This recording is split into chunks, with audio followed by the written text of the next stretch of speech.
Good evening. Today is Friday, January 21st, 2011. I'm Chrissy. And I'm Meek, and you're watching Scuttlebutt. Today is very, very exciting because today is our very first episode of Scuttlebutt. Me with Scuttlebutt. Well, when we were deciding to do the show, we went on the site called Fun Words to see synonyms for words that we wanted to use, and Scuttlebutt is the same thing as gossip, and so we thought that was the perfect word, and so that's how we got it. On Scuttlebutt, we're going to be reporting the news for you, national and local, and then we're going to do some reviews of our favorite TV shows. So hopefully you viewers are watching the same shows that we're watching because we're going to talk about them and we're going to say some of the stuff that other news reporters can't say in a classy way, I guess you can say. Yeah. First, we're going to talk about my favorite homeless homeboy, Ted Williams. Now, we all know the whole Ted Williams story, and we're rooting for you, Ted. God knows I'm in your corner.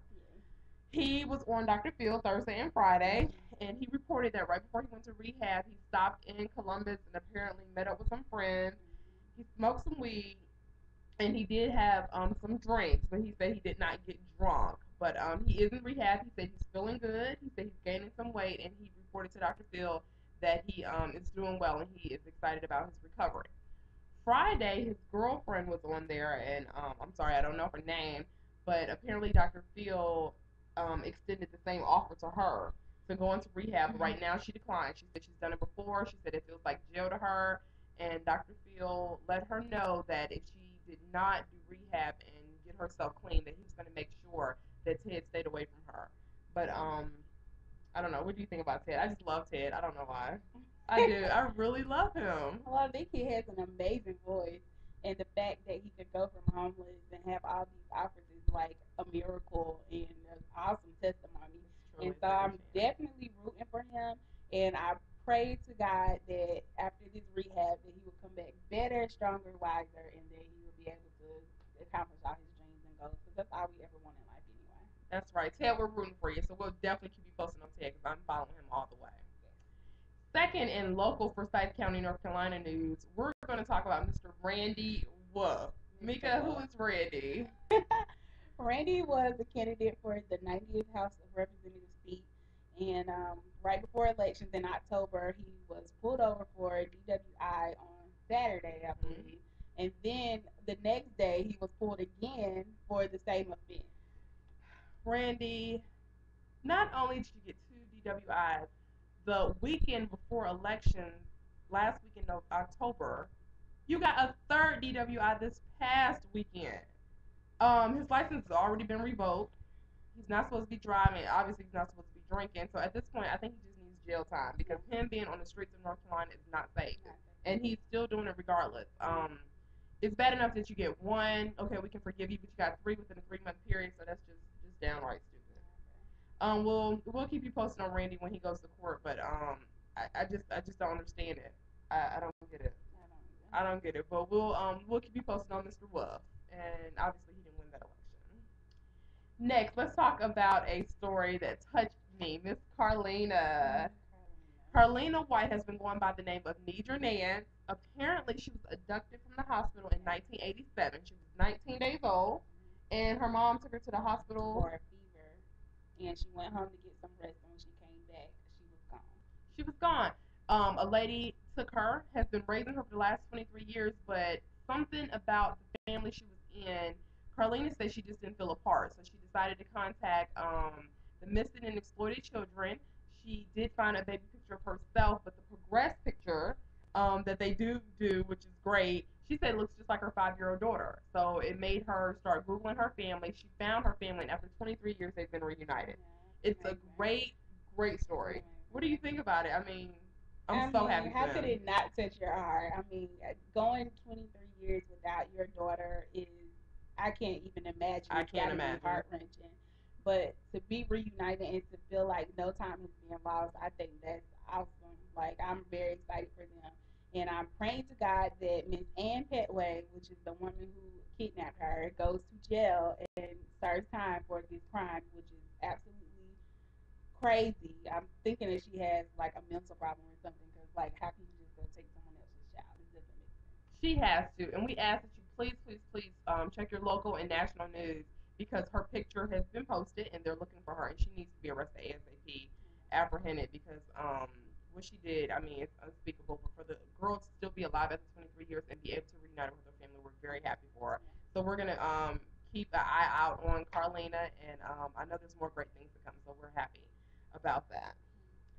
Our next story, touched me because it involves a baby, and I do have a 17-month-old. But apparently, Miss Megan Gray in Ohio decided to drug herself literally and go to sleep. She is a 9-month-old, a 2-year-old, a 3-year-old, and a 4-year-old. And she decided, I guess, she needed some rest, and she was going to go to bed and leave the kids up. Well, she woke up the next morning at 11 a.m., and the 9-month-old was laying on a baseboard heater, and they rushed the baby to the hospital, but of course the baby was already dead. She needs to be buried underneath the jail. There is no reason on earth for anybody of this nature to even have children. And she has been arrested, and I just can't imagine. But she's been arrested, and I'm definitely going to be watching this story. Anything that has to do with children touches me for sure. But um, she's being charged with first-degree murder, and she needs to be in jail. That's the bottom line. Have her kids been taken away? Are they with like a family member, or are they gonna go? You know what? It did not report if they were with a member or not, but they have been taken. They've definitely been taking away the other 3 children, and they need to be because it's just unspeakable what she did.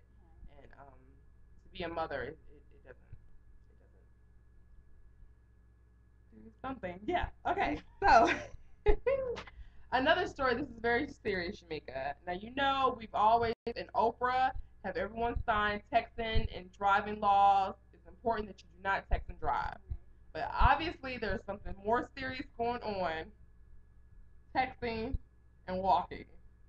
Now, apparently, Miss Fountain Girl Kathy was walking through the mall, texting, and fell into the fountain of water.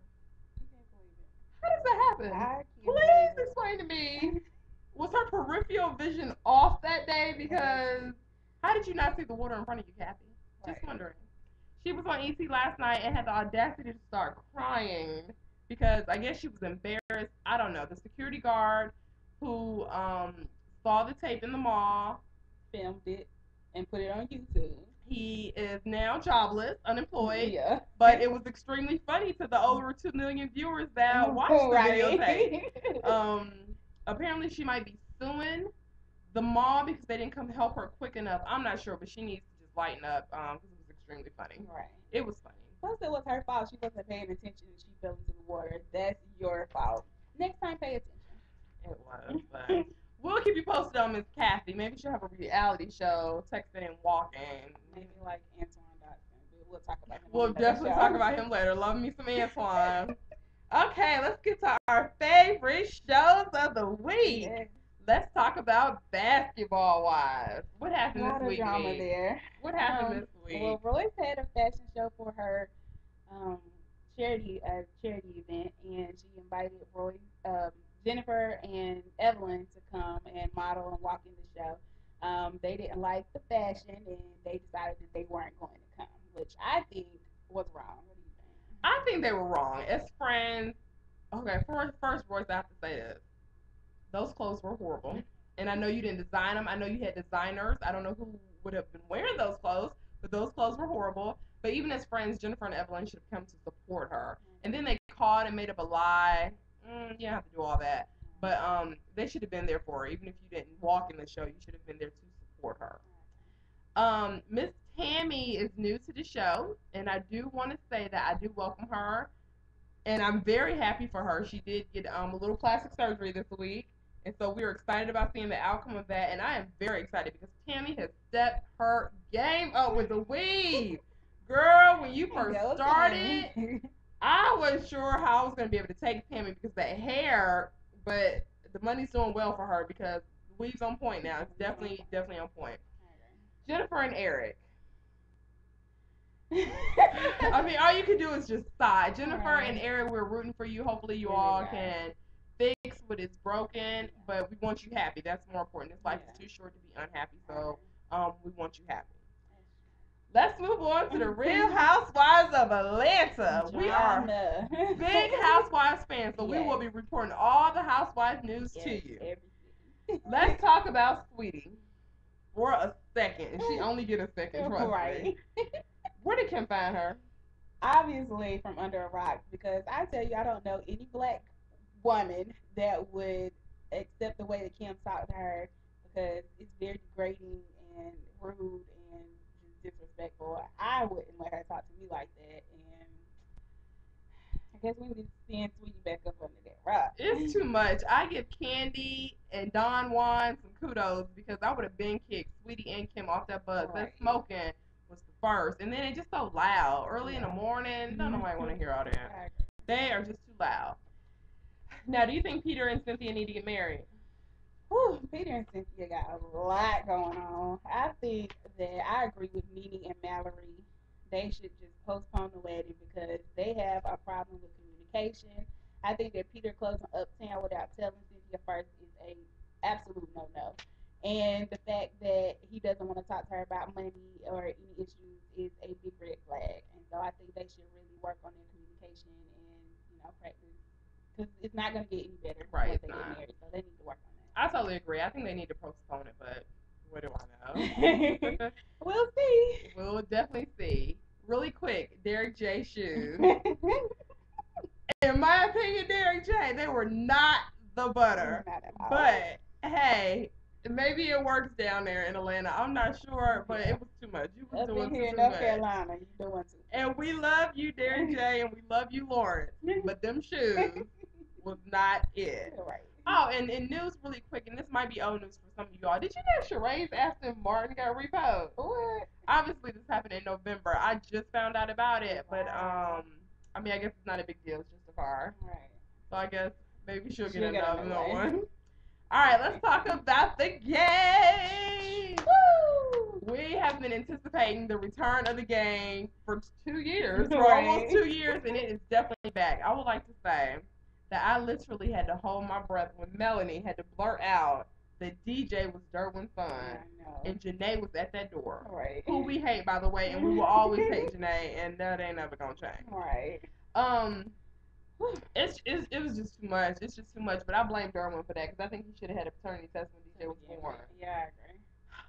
What do you think? He should have gotten a paternity test as soon as she said you the father when he was born. They should have had a test, because how can you put your wife or fiance at the time through that much drama, not actually knowing that the son was actually yours? So she's worrying about it for all these years, and so she had to go behind his back. Also, I don't think it was fair for everybody to say that it was Melanie's fault for not telling Darren the truth when what she found out she thought was the truth, that he wasn't his son. But I'm glad they're working it out. I am too. And he forgave her, and they're gonna be okay. So we're not even worried about Melanie and Derwin. Right. Really quick, the Beverly Hills Housewives. Mm-hmm. What happened this week? Oh, it was so much drama. It was the finale, and we found out that Kim is the alcoholic. Lisa talked to Taylor about talking with Kim about the whole New York situation between Kyle and Camille, and that situation didn't go as planned, and it ended up as a big blowout between Taylor, Lisa, and Kyle, all against Kim, and leaving Kim in the limo, to cry it out, I guess you could say. But they said that they're working on their relationship at the end. We're hoping that Taylor and Russell's relationship will be fixed, and we'll see. Everything will unfold on the reunion next weekend. I'm excited. I cannot wait for that reunion. For the most part, this wraps up this edition of Scuttlebutt. Starting next week, we're gonna start doing a brief throwback case, a big case that was in national news. We're gonna tell you a brief review of what happened in that case and where they are now, and keep you posted on that. Hopefully, you enjoyed the show. I had fun. There's so much more to come. We're gonna be reporting to you every week, so please watch. Please forward to your friends. Email. Facebook, post it, whatever you have to do. Yes, please support our show and watch us. Signing off. Deuces. Deuces.